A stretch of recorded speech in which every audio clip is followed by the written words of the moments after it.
choix du compte. Bonjour à tous. Donc aujourd'hui, suite à l'exercice, on va regarder un petit peu le choix des comptes d'achat. Est-ce que le PowerPoint est déjà sur Didact et des exercices vont arriver peu après le live pour que vous continuiez les entraînements. Est-ce que vous avez des questions sur les épisodes précédents?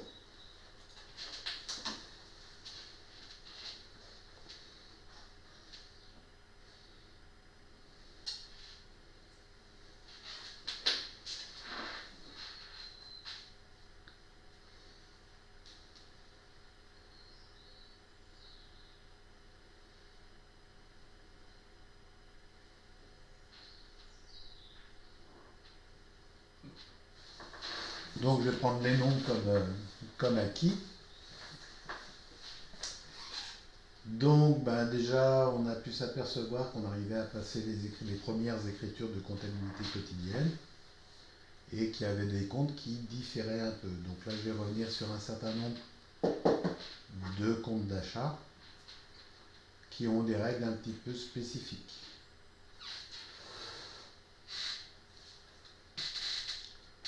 Donc, bien sûr, la classe principale qui va nous intéresser, ce sont les comptes 60. Et donc, nous avons une petite subtilité dans les 60. On nous parle d'achat stocké et d'achat non stocké. D'accord, donc ça ne veut pas dire que ce qu'on achète, on achète non stocké, on les laisse par terre et on ne les classe pas et on ne les inventorie pas. Ça veut dire que il y a des comptes dans certaines activités qui vont nous intéresser plus en qualité d'achat stocké, je développe juste après, et des achats qui ne sont pas en cœur de production, donc on dit qu'ils sont non stockés. Donc si on regarde un petit peu le plan comptable, on s'aperçoit qu'il y a certains doublons, c'est-à-dire deux intitulés qui se ressemblent beaucoup, notamment entre le 602 et le 606. Donc lorsque l'on regarde par exemple les fournitures de bureau, on va trouver deux comptes, un 602-25 qui va nous parler de fournitures administratives et 606-400 qui va nous parler de fournitures de bureau. Dans les deux cas, il s'agit de ramettes de papier, de stylos, etc. Mais c'est par rapport au cœur de production qu'on va choisir entre le 602 ou le 606. Un autre doublon assez visible, c'est le 602-22 et le 606-3, où dans les deux cas, on va parler de produits d'entretien.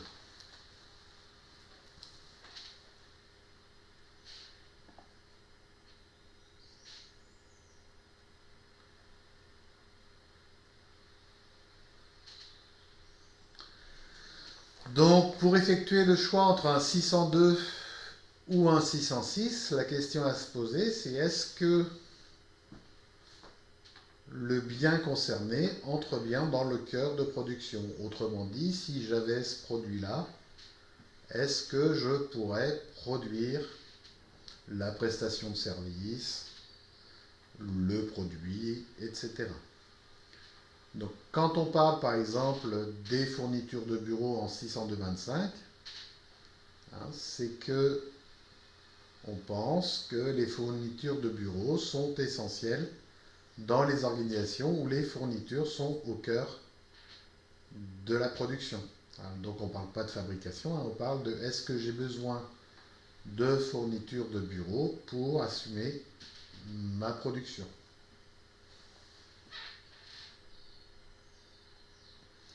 Donc si on prend l'exemple des centres de formation hors confinement, on vous remet des supports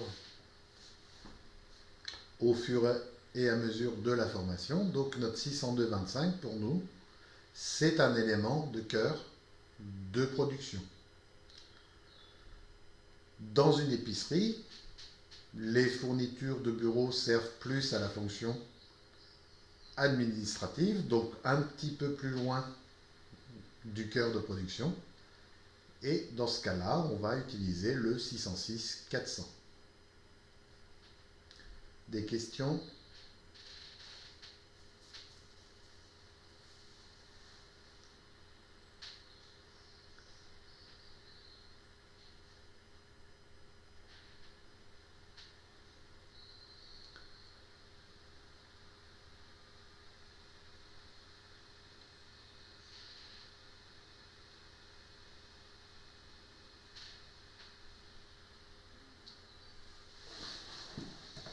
D'accord, donc ensuite je reprends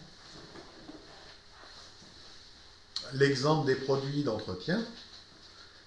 Dans un organisme de formation, alors, hormis si nous formions les personnes en charge du ménage, les produits d'entretien ne sont pas dans le cœur de production. J'ai vu que j'ai fait une inversion, hein, ce n'est pas en, mais ne, juste avant son. D'accord, donc à contrario, pour un organisme de formation, les produits d'entretien ne sont pas son cœur de production, mais par contre, ils sont indispensables à notre production. Il faut que les locaux soient propres, il faut que nous ayons par exemple du papier toilette. Donc on va bien utiliser dans notre production les produits d'entretien, mais ce n'est pas du cœur de production. Donc pour nous, lorsque l'on achète des produits d'entretien, on va les classer en 606 300. Si je prends l'exemple d'une entreprise de nettoyage industriel, là nous sommes bien dans le cœur de production, donc nous allons utiliser un compte 602, et plus exactement le 602 22. Donc dans les 60, une fois qu'on a répondu à la question est-ce qu'ils sont indispensables à la production, on a une sous-question, est-ce qu'ils sont indispensables au cœur d'activité? Si la réponse est oui, nous utiliserons le 602. Si la réponse est non, nous utiliserons le 606. Je m'arrête pour savoir s'il y a des questions.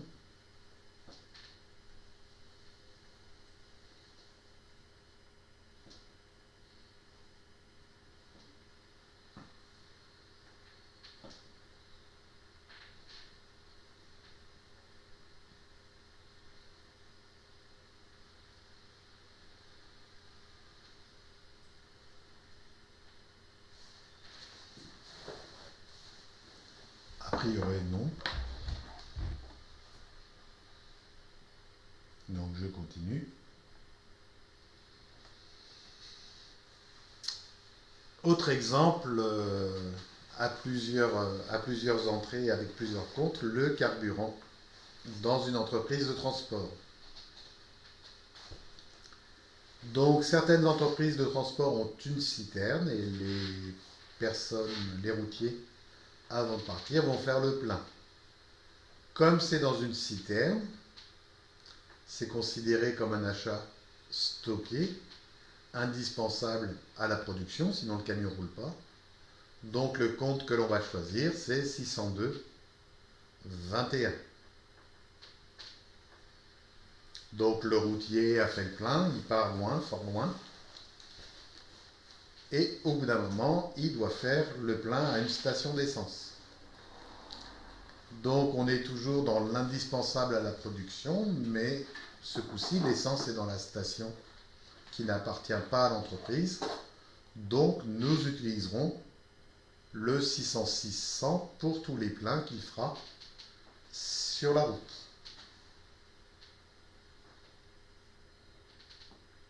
Par contre, pour tout autre salarié, si le carburant acheté dans une station d'essence correspond par exemple à la tournée de la personne en charge du volet commercial, le compte d'achat, ce sera ce coup-ci le 625-100. Le service commercial n'est pas la production. Par contre, il fait partie de l'exploitation, d'où le compte 62. À noter, le 625, va nous servir pour tout ce que l'on appelle les frais professionnels, dont les frais de déplacement que nous trouvons en 625-100.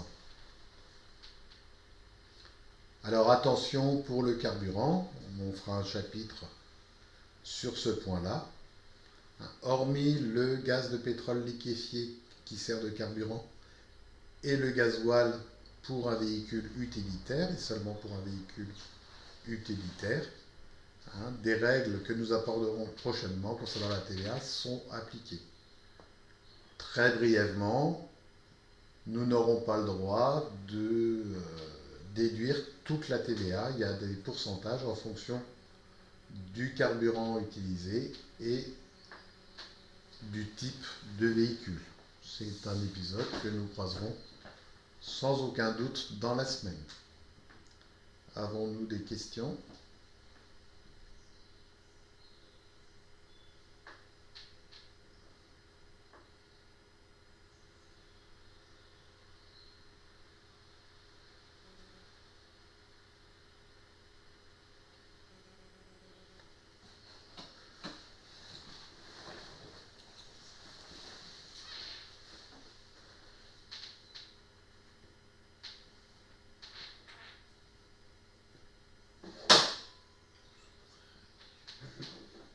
A priori, je suis limpide puisqu'il n'y a pas de questions.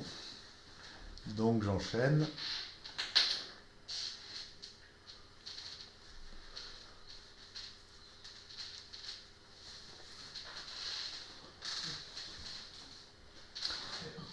Donc, petite observation. Tout ce que l'on appelle achat stocké, donc 601, 602 et 607, donc 601 matières premières, 602 autres approvisionnements, 607 marchandises, vont faire l'objet d'une écriture comptable en fin d'année. Comme c'est des comptes qui participent au cœur de la production, on va devoir valoriser les stocks de ces comptes-là à la fin de l'année et effectuer une écriture spécifique. Donc si vous regardez la classe 3, quel est le numéro du compte de stock qui correspond aux matières premières? Comment s'appelle le stock? Quel est le code du stock matières premières, pardon.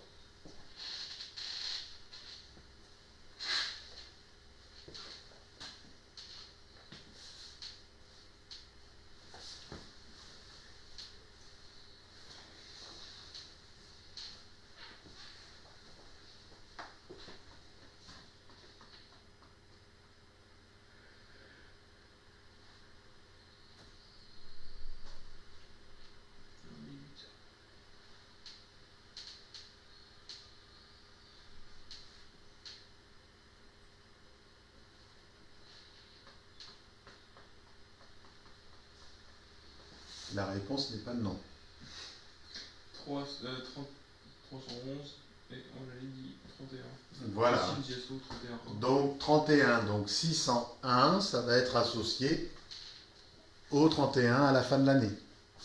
Donc si vous regardez un petit peu plus loin pour les autres approvisionnements, nous avons le compte 32. Il va être associé au compte 602. Enfin, pour les marchandises, je vous laisse me dire le compte.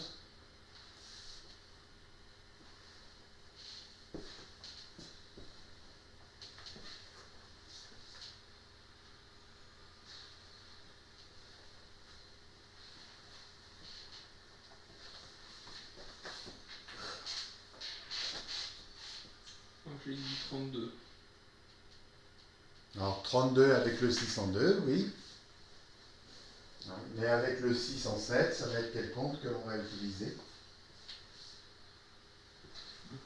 Alors j'ai dit 37. Voilà, donc ce sera 37. Donc avec le 601, ce sera le 31. Avec le 602, on utilisera le compte 32. Et avec le 607, on utilisera le compte 37. Nous verrons au moment de la valorisation des stocks que les comptes 601, 602, 607, pour ces trois comptes, on a un compte de variation de stock 603.1, 603.2 et 603.7. Donc c'est ces écritures-là qu'on va utiliser, ces comptes-là qu'on va utiliser à la fin de l'année. D'accord? Donc quand on choisit d'utiliser un 602 au lieu d'un 606, cela veut dire que c'est du cœur de production et qu'on va devoir faire une écriture spécifique en fin d'année.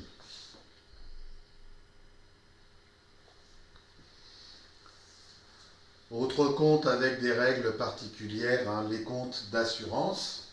On aura l'occasion de les développer soit en présentiel, soit dans le cadre d'un live en fonction de la durée du confinement. Globalement, les comptes 616 ne sont pas soumis à la TVA. Donc les comptes, on va les enregistrer directement l'ensemble en charge. On n'aura pas à distinguer la partie charge et la partie TVA, puisqu'il n'y en a pas.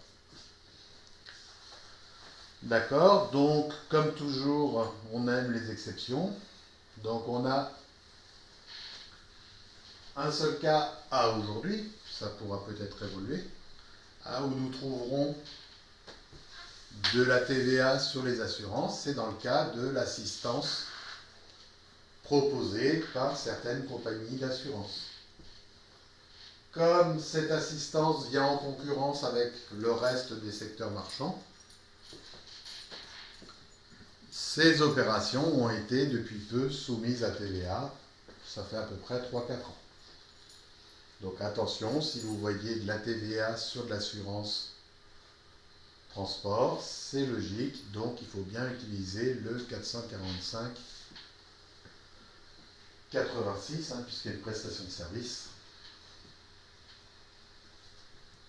pour cette partie de l'assurance. Donc pour ceux et celles qui ont ce type de prestation, regardez votre avis d'assurance, vous verrez qu'il y a des taxes qui elles rentrent en 616 et vous verrez une petite ligne concernant la TVA. Avons-nous des questions?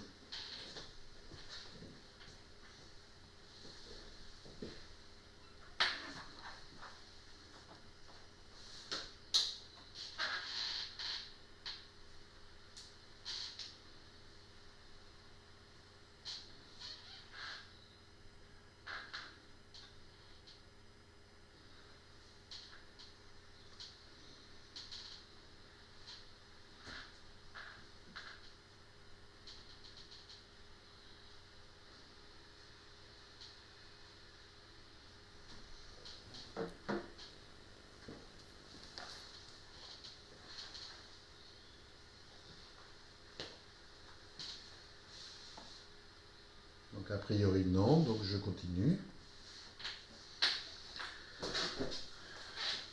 Donc autre compte où on ne va pas trouver de TVA, c'est l'achat de timbres et des enveloppes pré-timbrées.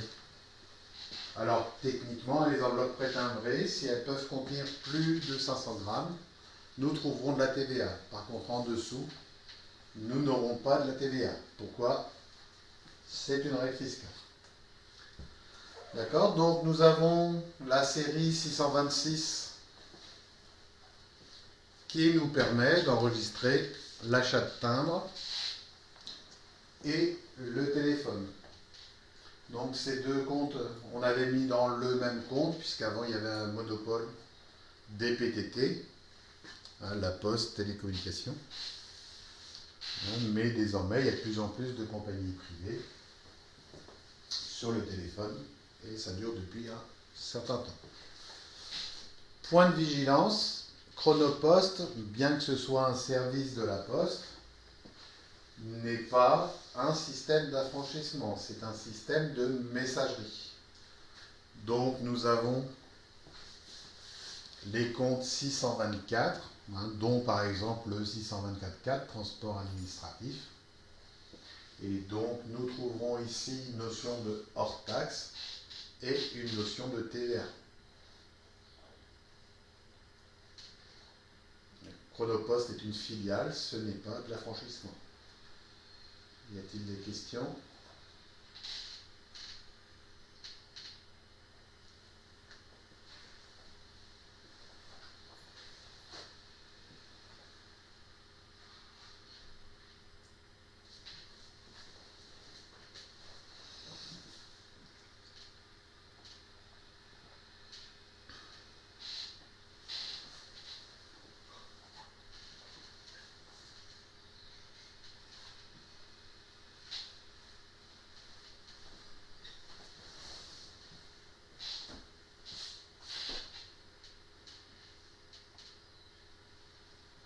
Donc je continue.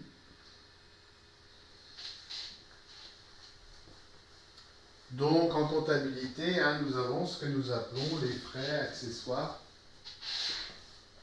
d'achat. Donc sur les factures, nous allons avoir la vente du bien, mais aussi les frais de transport.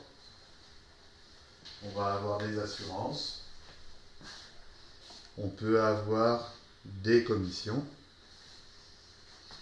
des frais de douane, et certains ajoutent même des frais fixes de traitement. On en reparlera dans un autre épisode.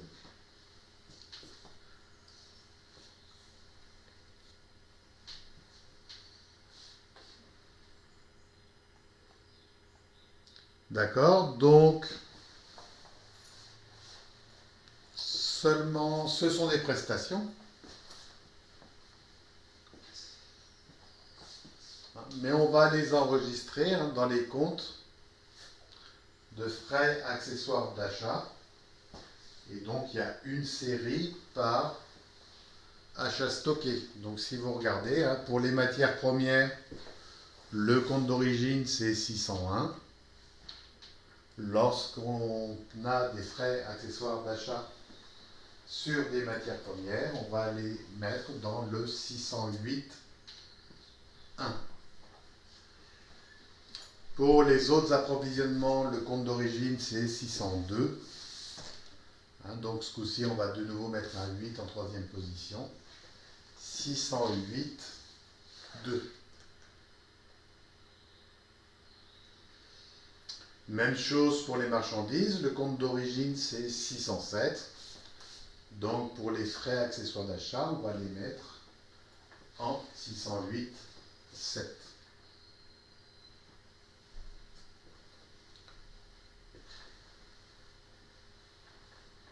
Donc l'avantage de mettre ces comptes tout de suite en 608, c'est que nous n'aurons pas de retraitement à faire au moment où nous présenterons notre pièce fiscale. Nous trouvons dans certaines comptabilités les frais de transport sur marchandises dans le compte 624.1, transport sur achat. Mais ça pose problème à plusieurs niveaux. D'une part, au niveau de l'alias fiscal, on va nous demander de déplacer les 624.1 pour qu'ils soient avec le bien concerné, soit des matières premières, soit des autres approvisionnements, soit des marchandises. D'autre part, si on ne le fait pas, nous verrons dans un épisode un peu plus lointain la notion d'analyse financière. Donc, on calcule une marge commerciale en premier. Si nous avons utilisé les comptes 608, les frais seront tout de suite inclus dans cette marge commerciale. Si nous avons utilisé le 624, nous ne le trouverons que beaucoup plus loin au niveau de la valeur ajoutée. Mais je reviendrai sur cette partie-là, mais en tout cas, ça a des conséquences aussi bien au niveau de la préparation de l'alias fiscale que de l'analyse financière. La comptabilité quotidienne nous aide à préparer les écritures de fin d'année et les analyses qui seront nées des écritures qu'on aura faites. Donc nous avons une question. Donc Christelle demande, donc à quoi sert le 624.1? C'est une excellente question. Le 624.1, il va servir pour les frais de transport sur autre chose que le 601, le 602 ou le 607. Donc par exemple, nous achetons des fournitures de bureau. On les achète par le biais du compte 606.4.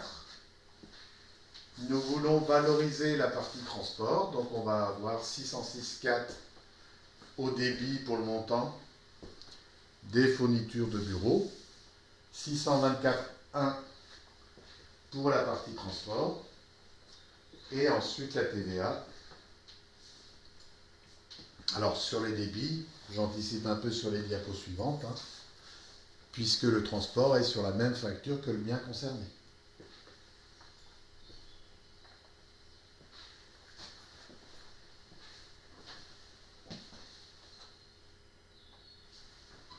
Ça répond à ta question, Christelle? Nelly dit pas tout compris 624.1. Nelly dit pas tout compris 624.1. Alors le 624.1, on ne va pas s'en servir lorsque l'on achète des matières premières, des autres approvisionnements ou des marchandises.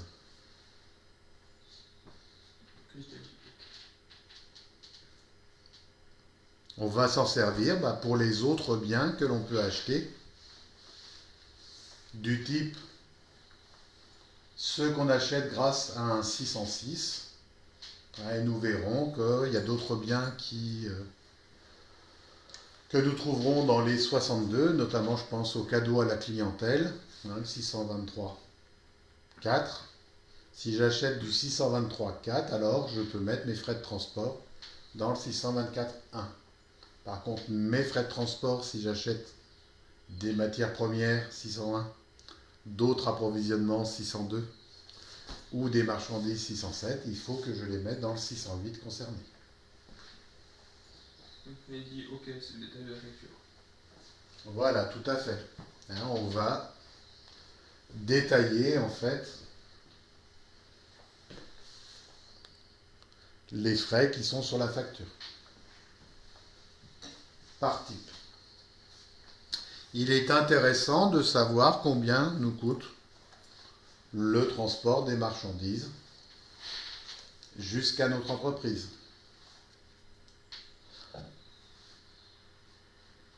Dans une entreprise d'engrais où j'avais fait une étude là-dessus, on avait fini par demander à un transporteur de prendre en charge les tournées, plutôt que d'utiliser les transporteurs des fournisseurs afin de faire des économies.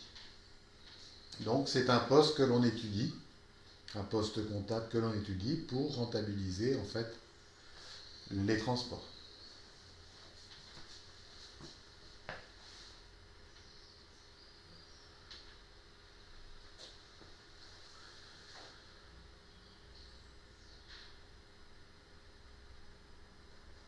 Donc bien que ce soit, comme je disais tout à l'heure, des prestations de services, le transport, l'assurance, les frais de douane, etc., les commissions, il y a une petite règle relative aux frais accessoires d'achat. Si nous trouvons ces frais sur la même facture que le bien concerné, nous gardons la TVA déductible immédiatement. Par contre, si ces prestations nous sont facturées à part, d'une part nous recevons une facture pour le bien, puis une facture du transporteur ultérieurement. Donc la facture du transporteur que l'on a reçue ultérieurement, on appliquera la règle de base avec la TVA sur encaissement, puisque dans ce cas-là, la TVA ne sera déductible que lorsque le fournisseur sera réglé. Donc si je récapitule, Petit a, sur la même facture, on a le bien et les frais accessoires d'achat, la TVA est déductible tout de suite. Petit b, on a d'un côté la facture pour le bien, puis d'autre part la partie concernant les prestations de service. Dans ce cas-là, c'est une facture de prestation de service toute seule, donc on applique la TVA sur les encaissements. Donc la TVA, on attend dans un premier temps.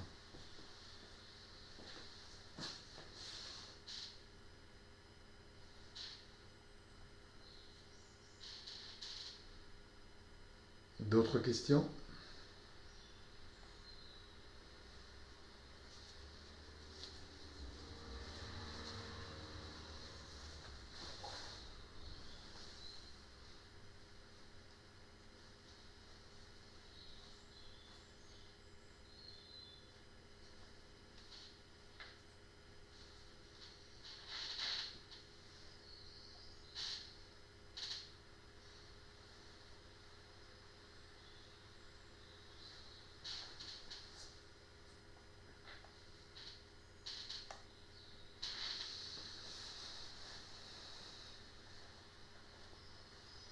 Donc aujourd'hui, vous allez avoir des exercices sur Didacte dans ce chapitre. Donc je rappelle que les exercices, on les voit tout de suite et que les corrections se trouvent en haut à droite en tout petit. Il y a un petit lien avec des pièces jointes. D'accord? Donc là, vous avez à cette heure-ci le diaporama façon PDF. Et d'ici 13h30, vous aurez des exercices avec la correction sur l'ensemble des points que l'on a vus depuis le début de cette formation. Avez-vous des questions?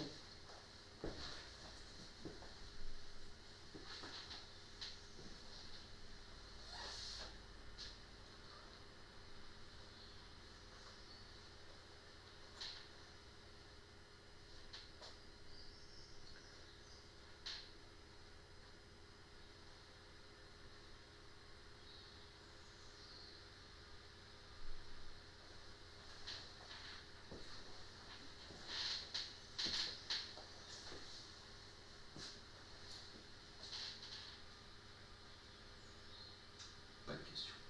Donc, je vous souhaite bon appétit. Et donc, les exercices vont être mis en ligne là, dans quelques minutes. Maximum d'ici 13h30. Donc, comme d'habitude, si vous avez une question, envoyez-moi un mail ou téléphonez-nous, sachant que le mail est à privilégier jusqu'à 15h. Sur ce, bon courage!